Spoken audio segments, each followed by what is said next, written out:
சாத்தியப்படுத்த முடியும்.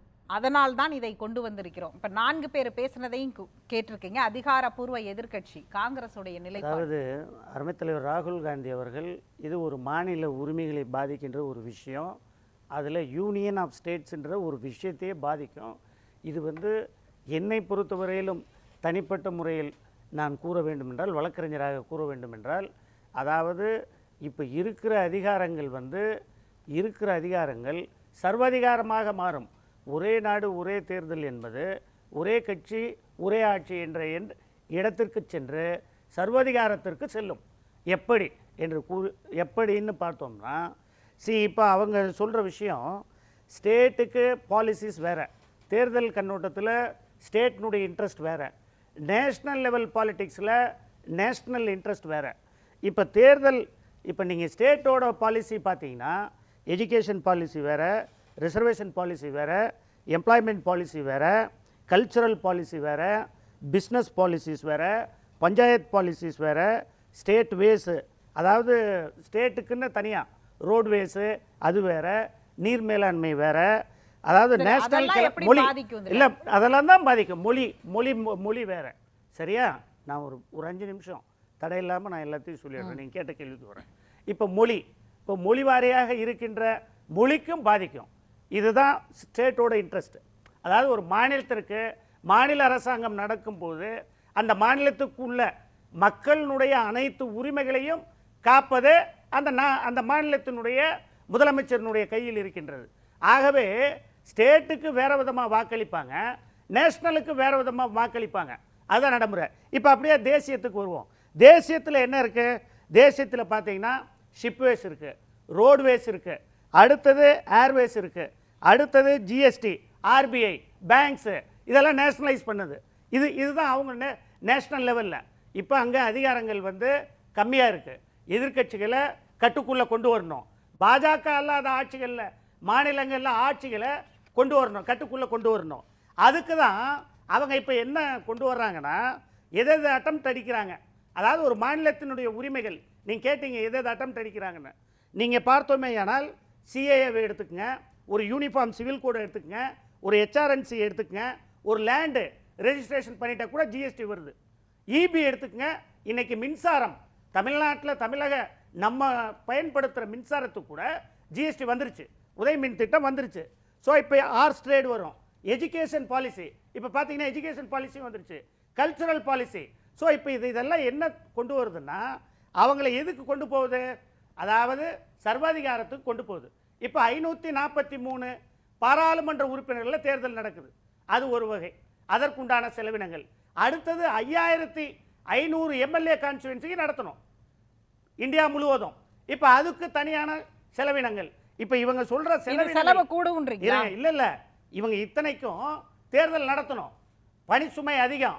இப்போ இவங்களே சொல்றாங்க, நாங்கெல்லாம் காஸ்ட் அவங்க என்ன அட்வான்டேஜஸ் சொல்றாங்கன்னா, இப்போ one nation one election financial savings நாங்கள் பண்ணோம் அப்படின்றாங்க.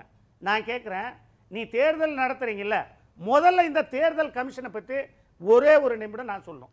அதாவது தேர்தல் கமிஷனில் தலைமை தேர்தல் அதிகாரி, அதற்கப்புறம் எதிர்க்கட்சி தலைவர், அதுக்கப்புறம் தலைமை நீதிபதி அவர்கள் இருந்தாங்க. அந்த கமிட்டியை மாற்றிட்டாங்க.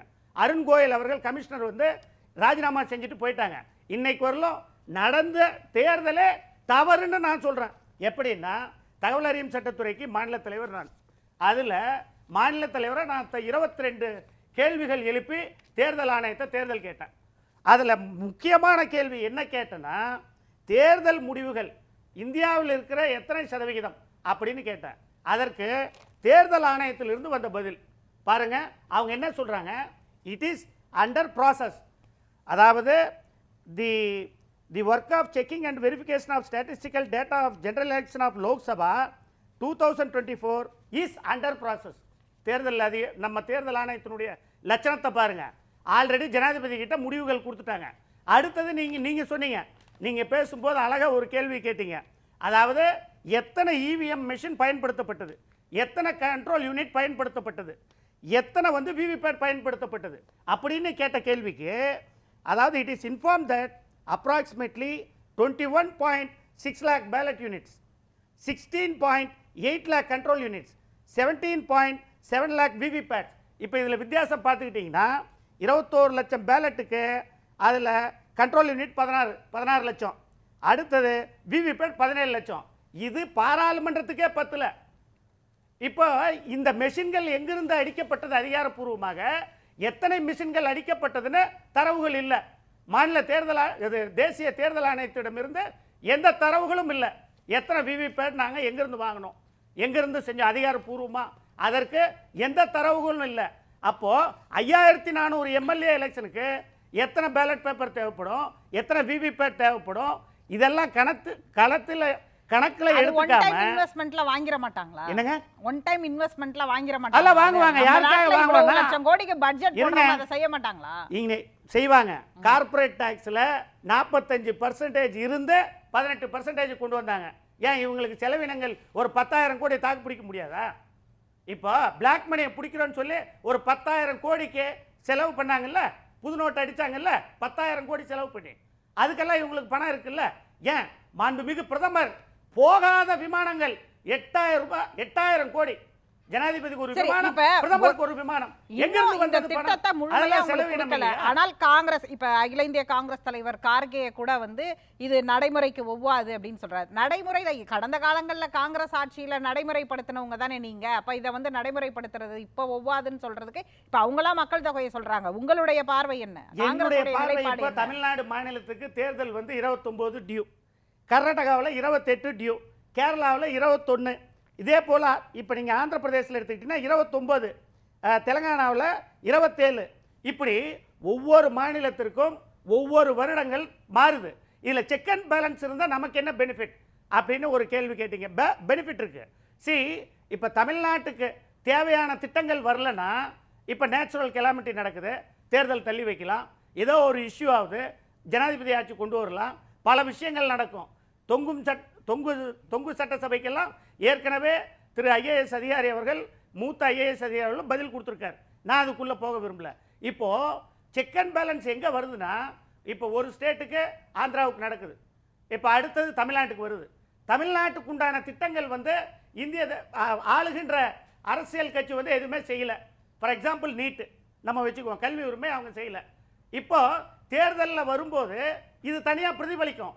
அப்போ அவங்க என்ன சொல்லுவாங்க, ஒன்றுமே வேண்டாம், கோயம்புத்தூரில் ஒரு ஜிஎஸ்டிக்கு அன்னபூர்ண உரிமையாளர் கேள்வி கேட்டார், உடனே அது வந்து பெருசா ஒரே நாடு ஒரே தேர்தலை ஒரே டாபிக்குள்ள கொண்டு வரணும்னு இந்த வாரம் நடந்த எல்லாத்தையும் பேசினா இப்படி. ஏங்க நான் சொல்றது தமிழக மக்களுடைய நலன் தானே சொல்றேன். ஜிஎஸ்டியை நீங்க சொன்னீங்கல்ல, தமிழ்நாட்டில் வேற விதமா பார்க்குறோம் இல்ல, வெட் கிரைண்டர் ரைஸ் கிரைண்டருக்கு ஒரு ஜிஎஸ்டி, கிரைண்டருக்கு ஜிஎஸ்டி இல்ல. டெய்லி பேசுற ஒண்ணுதான். நான் அதுக்குள்ள போக விரும்பல. நான் எதுக்காக சொல்றேன்னா, இத்தனை வேறுபாடுகள் செக் அண்ட் பேலன்ஸ் இருக்கும். எப்படின்னா ஒட்டுமொத்தமாக இது மாநில உரிமைகளை பறிச்சிரும், நிர்வாகத்தை சீர்கேடுன்னு எந்த அடிப்படையில சொல்றீங்க? அததான் இப்ப இவ்வளவு நேரம் விளக்குனேமா, இவ்வளவு நேரம் அததானே நான் உங்களுக்கு இல்ல நீங்க சொல்றது வந்து நடைமுறை சார்ந்து நீங்க ஆர்டிஐல வாங்கின தகவல் அது வேற. ஆனால் மாநில உரிமைகள் சார்ந்து நீங்க ஸ்டேட் வேஸ் இதெல்லாம் சொன்னீங்க. இத வந்து எப்படி, இது எல்லாமே எப்படி நீங்க சொன்னது நேஷனலோட பங்கு என்ன, மாநிலத்துடைய பங்கு என்னன்னு டிபார்ட்மெண்ட் வைஸ் சொன்னீங்கல்ல, அந்த இடத்துல இருந்து இந்த கேள்வி கேட்கிறேன். இதெல்லாம் இயங்காம எப்படி போகும்? அது பாட்டுக்கு இயங்கப்பான செய்யும்னு நான் கேட்கிறேன். இப்போ அப்படி பார்த்தீங்கன்னா ஜிஎஸ்டி இப்போ தமிழ்நாட்டில் பாஜக ஆட்சியில் இல்லை, ஜிஎஸ்டி கொடுக்கல. அதே பாஜக ஆட்சி செய்கின்ற குஜராத்லையும் உத்தரப்பிரதேஷ்லையும் உடனே ஜிஎஸ்டி ஃபண்ட் கொடுக்குறாங்க, நேச்சுரல் கெலாமிட்டி ஃபண்ட் கொடுத்துருக்காங்க. இப்போ அதுக்கும் நான் ஆர்டிஐயில் போட்டு வாங்கியிருக்கோம். அதில் நம்ம பார்க்கும்போது குஜராத்துக்கு மட்டும் 10,000 கோடி கொடுத்துருக்காங்க நேச்சுரல் கெலாமிட்டி ஃபண்டில் 2 வருடத்தில். இன்றைக்கு உத்தரப்பிரதேசில் இப்போ ஜிஎஸ்டி பாருங்கள், இன்னைக்கு எதுக்கு எடுத்தாலும் ஃபண்ட்ஸ் வந்து அதிகமாக அலோகேட் பண்ணுறது அந்த ஸ்டேட்டுக்கு தான். நீங்கள் இது ஒன்று போதாதா? இன்னைக்கு நாங்கள் ஏன் வேண்டான்னு சொல்கிறோன்னு, தமிழ்நாட்டுக்கு இவ்வளோ பாதகமாக இருக்குல்ல ஆட்சியில். அது ஜிஎஸ்டி கேட்டு வாங்குறதுக்கும் ஒரே நாடு ஒரே தேர்தல் வந்துச்சுன்னா அது எப்படி பாதிக்கும்னு சொல்லுங்க எனக்கு. ஒரே நாடு ஒரே தேர்தல் வந்ததுன்னா நான் தான் சொல்கிறேன், எங்கள் தலைவர் சொல்கிறதை விட நான் இன்னும் டீப்பாக போய் சொல்லுவேன். என்னுடைய தனிப்பட்ட உரிமையை நசுக்கின்ற விஷயம், அரசியல் சாசன சட்டத்தை இன்றைக்கு நெருக்கடி கொடுக்கின்ற விஷயம், இந்திய ஜனநாயகத்திற்கு எதிரான விஷயம். அதை தான் நான் சொல்கிறேன். எல்லா உரிமைகளும் பறிக்கப்படும். பேசும் சொல்லுங்க சார். ஒரே ஒரு விஷயந்தான், இந்த திரு புரட்சி கவிதாசன் என்ன கருத்து சொன்னாலும் சாவரனிட்டி பற்றி அது அவருடைய சொந்த கருத்து. சுப்ரீம் கோர்ட் என்ன சொல்லியிருக்குன்னு நான் சொல்லிட்டேன். ஸ்டேட்ஸுக்கு அவங்களுடைய டொமைனுக்குள்ள சாவரனிட்டி உண்டு. அப்போ ஸ்டேட்ஸுக்கு வந்து அந்த சட்டமன்றங்களுக்கு 5 வருஷ உரிமை உண்டு, ஆயுள் உரிமை உண்டு.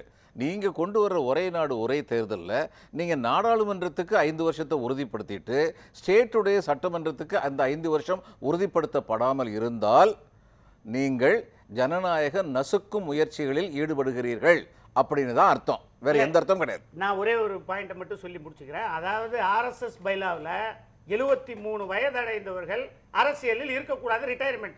இதுதான் LK அத்வானி மூத்த தலைவர் அவர்களுக்கும் முரளி மனோகர் ஜோஷி அவர்களுக்கும். இப்போ ஏன் இதை கொண்டு வர்றாருன்னா, மாண்புமிகு பாரத பிரதமர் வந்து செப்டம்பர்ல அவருக்கு 73 முடிய போகுது. இப்போ RSS வந்து நிர்பந்தம் கொடுக்குறாங்க, நீங்க விலகிக்கீங்க, நாங்க அடுத்த ஆளுங்களை கொண்டு வர்றோம்னு. ஆனா அதற்கு அவர்களுக்கு நெருக்கடி கொடுக்க வேண்டும் என்ற எண்ணத்தில் தெரியல கொண்டு வந்திருக்காரு.